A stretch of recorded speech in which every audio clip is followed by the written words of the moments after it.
시청자 여러분 안녕하십니까. 1월 5일 전옥현의 안보정론을 시작하겠습니다. 오늘 오전에 대통령이 국무회의를 했는데요. 국무회의 석상에서 얘기한 내용, 코로나와 관련된 내용을 여러분들께 먼저 전해드리겠습니다.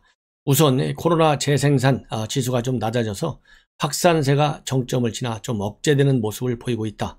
그래서 방역의 고삐를 더 단단히 쥐겠다. 그리고 앞으로 이제 본격적으로 백신과 치료제를 통해서 이 대응을 잘 하겠으며 또 빠르면 다음 달부터 접종을 시작할 수 있을 것이다. 그리고 국산 치료제 개발도 조건부 사용 승인을 신청하는 등 가시권에 들어섰다고 이렇게 얘기를 했습니다. 그러면서 치료제가 상용화된다면 이 대한민국은 방역, 백신, 치료제 이 세 가지를 모두 갖춘 이 코로나 극복의 모범 국가가 될 수 있다. 이렇게 얘기를 했어요. 그리고 지금 현재 손영래죠. 중앙사고수습본부 전략기획반장이 조금 전 온라인 브리핑을 했습니다. 그래서 현재 사회적 거리두기에 유효한 효과가 나타날 경우에는 다중이용시설의 집합금지 조치를 좀 완화하겠다. 이런 얘기를 또 했고요. 그 다음에 다중시설 이용과 관련해서 이 형평성 문제가 제기되고 있는 거 잘 알고 있고, 이 거리두기로 인한 피로감이 곳곳에 누적되고 있다. 그런데 겨울철이라고 하는 계절적 요인과 그다음에 변이 바이러스 유입이라는 이런 요소가 남아 있어서 조금만 우리가 긴장을 늦추면은 코로나 재확산이 커질 수 있다. 이런 이 경고의 메시지를 내놓고 있습니다. 그러면서 이 다중시설 다용도 다이용시설 집합금지 조치 완화 요 문제는 17일까지 일단 사회적 거리두기를 현재와 같이 뚝 이행을 해서 좀 이 감소세가 확인이 되면 그때 가서 완화 문제를 검토하겠다. 이렇게 얘기를 하고 있습니다. 그리고 현재의 상황과 관련해서는요. 이 코로나 확산세가 현재 정점 상태에서 균형을 이루거나 아니면 정점을 지나서 완만히 감소하는 단계인데 지금 이 감소 추세가 상당히 완만하다. 이런 지금 평가를 내놓고 있습니다.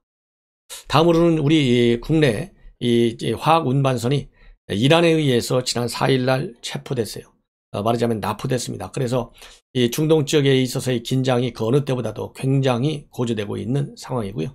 이와 관련해서 우리 국방부는 국방부대로 또 외교부는 외교부대로 다양한 채널을 통해서 우리 납포된 선박의 조기 석방을 위해서 많은 노력을 하고 있는데 그동안에 우리 외교적인 능력으로 볼 때 굉장히 취약해져 있기 때문에 시간이 좀 걸리지 않을까 이런 생각이 듭니다. 그런데 참고적으로 이 화학 운반선에는요, 우리 총 선원 20명인데 그 중에 대한민국 국민은 50명, 5명으로 되어 있고요.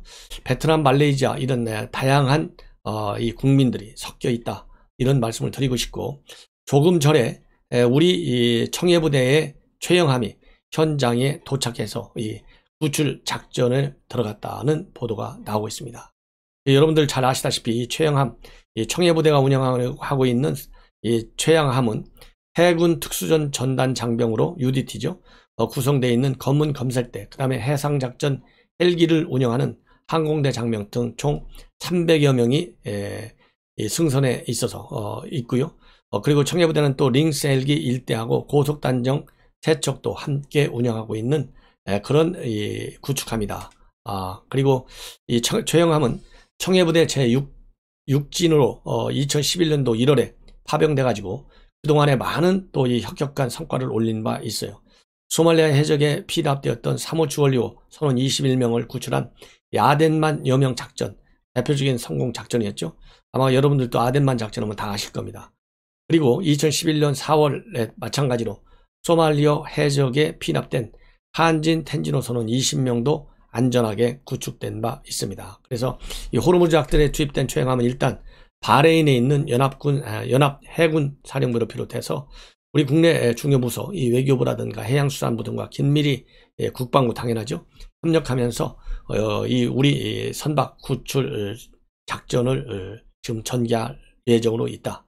이런 지금 평가를 하고 있습니다. 그리고 우리 정부가 이 최영함을 이렇게 급한 것은 직접 그야말로 무력 충돌까지도 감수하면서까지 구출 작전은 벌이는 그런 급박한 상황에 대비하기보다는요. 일단 무력 과시를 통해서 우리 현 정부가 이란 당국과 협상을 하는데 협상의 레버리지를 높이기 위한 그런 측면이 더 강하다. 그리고 물론 당연히 이제 필요한 이 결정적 상황이 됐을 때는 구출 작전을 적극적으로 할 수밖에 없겠죠. 그러나 그러한 군사적 충돌 위험이 있는 구출 작전보다는 지금 현재로서는 무력 시위적 성격이 강하다. 이렇게 해석할 수가 있고요. 그 다음에 이제 미국도 지금 필요한 조치를 조치를 취하고 있습니다. 그래서 미 국무부가 4일 대변인 명의의 공식 설명을 발표했어요. 그래서 이란 정권이 이란 정권이 국제사회를 강탈해서 제재 압력을 완화시키려고 하고 있는데, 이로 인해서 페르시아만의 항행의 권리와 자유가 지속적으로 위협받고 있다. 그래서 미국 정부는 우리 한국 유조선을 즉시 석방해 달라고 하는 한국 측 요구에 동참하겠다. 이렇게 입장을 밝히고 있고요. 그리고 CNN 보도에 따르면 이란의 돌발 행동 가능성에 관해서 미국이 군사적인 보호 조치를 지금 경계 조치를 강화하고 있는 것으로 알려지고 있습니다. 뭐냐면요, 최근에 미 국방부에서는 도널드 트럼프 대통령의 지시하에 페르시아만에 배치됐던 항공모함 USS 니미츠호의 본토 재배치를 위해서 니미츠 항공모함의 귀국을 명령한 바 있습니다. 그래서 귀국길에 올랐던 이 USS 니미츠호를 다시 그대로 이 페르시아만에 일단 유지하는 것으로 이렇게 명령을 내렸다 알려지고 있습니다. 그리고 현재 우리 한국의 캐미오는 이란에 있는 반다르 아바스항에 억류되어 있고요. 지난 2일 날 사우디를 출발해서 UAE로 항행하다가 이란 당국이 환경을 위협하고 있다. 그리고 환경을 위협하고 있고 해양을 오염시키고 있다. 이런 주장을 하면서 이 고속정이 달려와서 나포에 간 것으로 그렇게 지금 알려지고 있고요. 그리고 이 선사층에서는 해류를 오염시킬 수 있는, 해양을 오염시킬 수 있는 행동을 조치를 한 것이 단 하나도 없다. 그리고 환경에 위협적으로 이 항해를 한 거나 이런 것도 전혀 없었다. 부인을 하고 있습니다. 그래서 이것은 철저하게 제가 보기에는 미국의 대이란 제재 조치에 동참하고 나선 한국 정부에 더 이상 미국에 동참하지 말아라, 이런 압박 차원에서 우리 유조선을 납포한 것이 아닌가, 이런 생각이 들고요. 또 하나는 미국에 대해서도 지금 이제 바이든 정부가 출마하게 돼 있는데, 지금 트럼프 행정부가 이란과의 핵 합의를 전격적으로 말하자면 폐기 처분했지 않습니까? 그렇지만은 이제 바이든 행정부는 일단 이란과의 핵 합의에 복귀하겠다라는 저 입장을 캠페인 중에 보여준 바 있어요. 그래서 앞으로 이제 재개될 바이든 행정부의 이란과의 핵 협상을 앞두고 미국에 대한 이란의 협상 능력을 제고시키기 위한 차원에서도 우리 한국 유조선의 납포 행위의 그 원인이 되지 않을까, 이런 생각이 듭니다.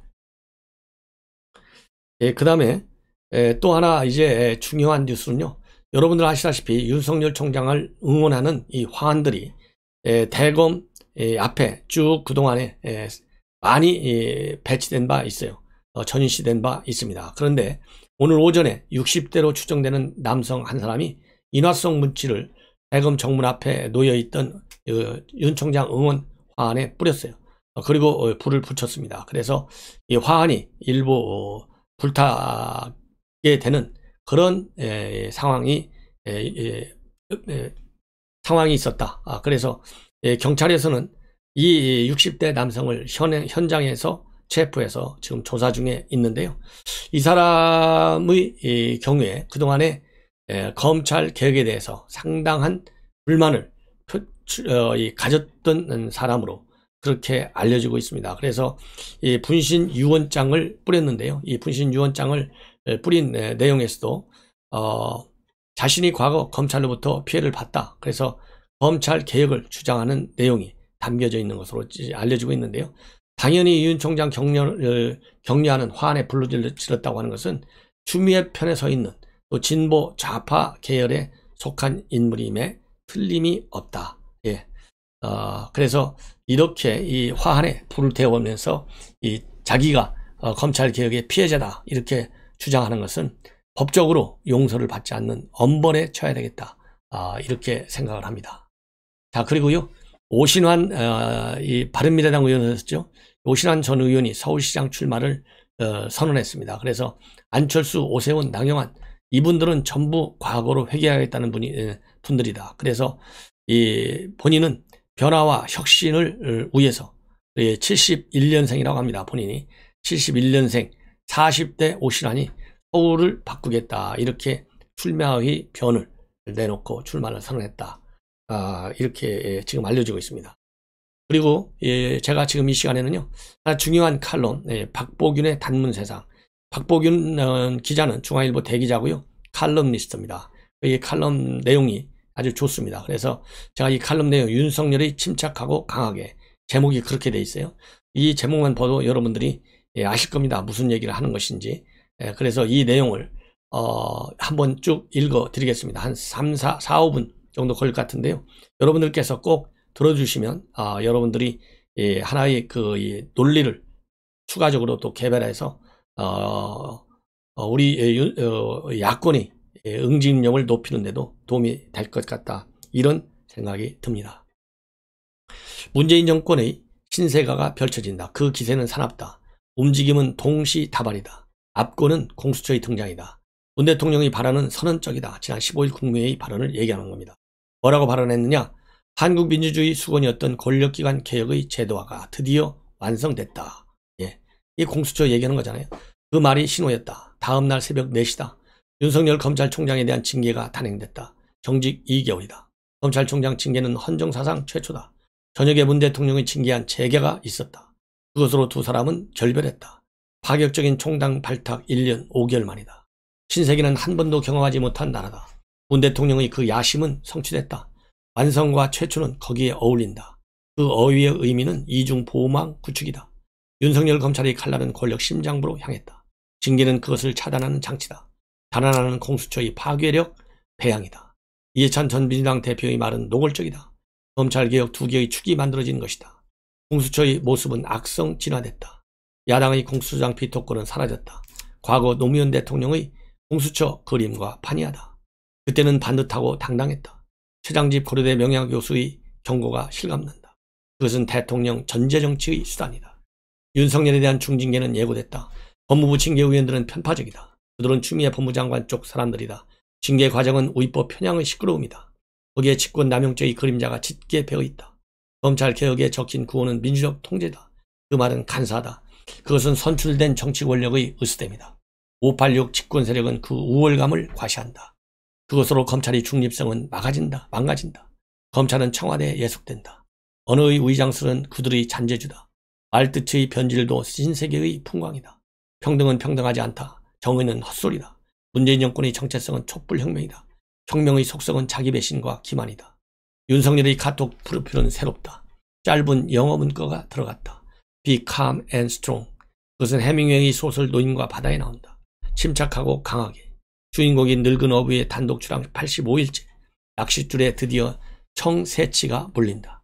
고기는 노인의 조각개보다 더 크다. 그는 하나님을 찾는다. 나는 신앙심이 없어요. 물고기를 잡을 수 있다면 주기도문 10번과 성모 마리아 10번을 외겠습니다. 하지만 지금은 웰 수 없습니다. 그 구절은 신에 존재하지 않는다의 말투다. 노인은 홀로 결투를 마무리한다. 그는 투혼을 불사른다. 그것이 윤석열 카톡의 글귀다. 그 말은 불굴의 삶 속의 매력을 발산한다. 윤석열은 그 글귀로 자신을 단련하는 것일까? 소설은 반전한다. 상어와의 사투로 바뀐다. 상어떼가 잡힌 청새치를 공격한다. 청새치 살점이 뜯겨나간다. 노인의 고독 속 독백이다. 인간은 파괴될 수 있지만 패배하지 않는다. 그 말은 비장미를 풍긴다. 늙은 어부의 기백은 절정이다. 거기에 주입된 정신이 역경 속 품이다. 해밍웨이는 그것을 승부사의 용기로 설명한다. 문재인은 신세계는 윤석열에게 거친 바다다. 그 향해는 외롭다. 성역 없는 수사는 승부사 근성을 요구한다. 하지만 그 운명은 높은 파도를 만난다. 월성원전 1호기 조기 폐쇄, 울산시장 선거개 의혹 수사는 치열하다. 그것들은 투혼으로 낡은 성청새치다. 정직 2개월 조치는 교모하다. 국민의힘 장제원 의원의 지적은 실감난다. 민주주의 두려움 때문에 해임하지 못했다. 2개월 시간은 공수처 출범 일정에 맞추려고 잔머리를 굴린 졸렬한 짓이다. 그 기간에 무슨 일이 벌어질까? 월성원전 수사는 헛걸어질 것이다. 관련 수사팀은 바뀔 것이다. 공수처는 상어의 의세로 등장할 것이다. 청새치는 권력비리 수사의 수확물이다. 공수처는 그것들을 넘겨받을 것이다. 문정권은 수사기관이 서열을 재편했다. 공수처의 위상은 압도적이다. 경찰도 우위세를 누리게 된다. 그것은 충성 경쟁을 유도하기 위해서다. 그런 작업의 초점은 문 대통령의 퇴임 후 안전 문제다. 그것은 평온한 삶이다. 전임 대통령들과 달라야 한다. 하지만 최고 권력자의 장래는 보장되지 않는다. 그것이 권력의 본질이다. 16일 새벽의 정직은 헌정질서의 뒤통일입니다. 윤석열의 거부 언어는 단호하다. 임기제 검찰총장을 내쫓기 위해 위법한 절차와 실체 없는 사유를 내세운 불법부당한 조치다. 그는 법적 대응을 예고했다. 다수 국민은 그런 말들에 격렬하게 반응한다. 윤석열의 민심의 등에 올라와 있다. 민심의 대면은 여러 가지다. 거기에 과거 윤석열의 적폐수사에 대한 원망과 불만도 있다. 하지만 그런 국민의 우선순위도 뚜렷하다. 그것은 정권의 탐욕과 폭주막기다. 민심은 야당의 분발을 요구한다. 더불어민주당의 다수결 횡포는 거침없다. 국민의 힘의 대응은 유약하다. 윤석열의 투옥은 검찰에 깊이 주입돼 있다. 그의 거취는 신물총장으로 바뀐다. 그의 직위는 파괴됐다. 하지만 윤석열은 패배하지 않았다. 이렇게 결론을 내리고 있습니다. 윤석열 총장이 끝까지 패배하지 않고 살아있는 권력, 울산시장 선거, 월성 원전 사건 각별히 제대로 수사할 수 있도록 힘을 모아줘야 되겠다. 그리고요, 꽃 앞으로 보내주신 분들 더 많이 보내주셔야 되겠습니다. 그래서 이 꽃에 불을 질러가지고 그야말로 불만을 표시하는 세력 대결을 해야 되겠다. 이걸로 제 결론을 맺습니다. 시청자 여러분, 여러분들의 성원 많이 감사드리고 있고요. 여러분들께서 더더욱 많은 조언을 해주시면 좋은 방송으로 이렇게 탈바꿈하는데 도움이 많이 될 것 같습니다. 대단히 고맙습니다.